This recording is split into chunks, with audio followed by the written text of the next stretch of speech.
Na tumesema kwamba kama saa hii tuna support 100% transition from form 4 kuendelea mbele. And that is why nimeleta watu wa groups wakuja hapa waambie.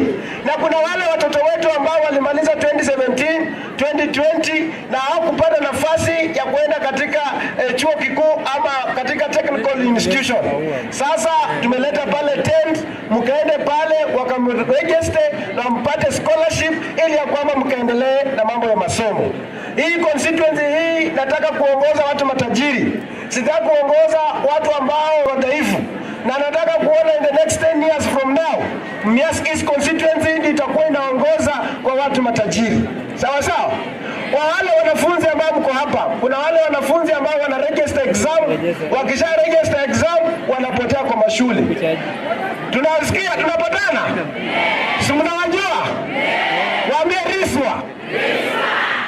Tumesema kwamba hakuna mtoto yeyote kwa sababu we don't want to have an E in the Mumias East constituency because we have raised the standard and the standard is C+ and above.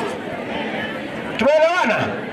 Sasa kama unajua uko na ndugu yako ama your brother ambaye ameregister KCSE na kwa kule nyumbani, umwambie mheshimiwa mbunge wa Mumias East amekuomba kwamba urudi shuleni, kama ni school fees atakulipia, kama unataka nini anakulipia, lakini sio kwenda kukaa nyumbani na kwenda kutoa mchanga kwa mtoni. Tunaambia Wakenya wote usinunue mbolea kwa mabrokers, kwa sababu tumepata watu wa mawash wanaenda wanachukua mbolea, wananunua mbolea, alafu wanaweka pale matarazo, alafu wanaenda kuuzia Wakenya.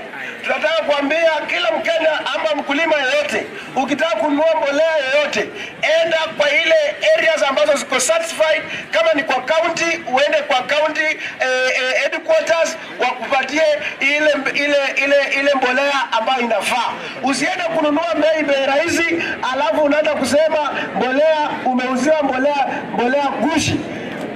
Mambo ya madaktari, tunasema mambo ya madaktari ni muhimu sana. Na unajua tukisema hii hatupingi serikali, lakini tunasema kwa sababu kama leo wagonjwa wote Kakamega Hospital na General Hospital wametolewa. Wizara ya Health mkuje mketi pamoja na ile organization ya walimu ya madaktari, ili ya kwamba na huyo CS wa health mama Nahumicha muelewane na madaktari warudi kazini. It's not all about being hard to each other, lakini mkae chini muelewane ili ya kwamba watu wetu wakaweze kupata mambo ya matibabu, kwa sababu ninajua serikali kuu iko na agenda ya mambo ya matibabu. Wanataka kuleta mambo ya insurance, sijui nini na nini. Sasa hii maneno ya madaktari, kusikia kwamba madaktari wameenda mgomo na mnataka kuleta ile ya kukata insurance ya 2% na mjaweka ile maneno mengine, hiyo inaonyesha kwamba hatujajitambua ile ambayo tunataka.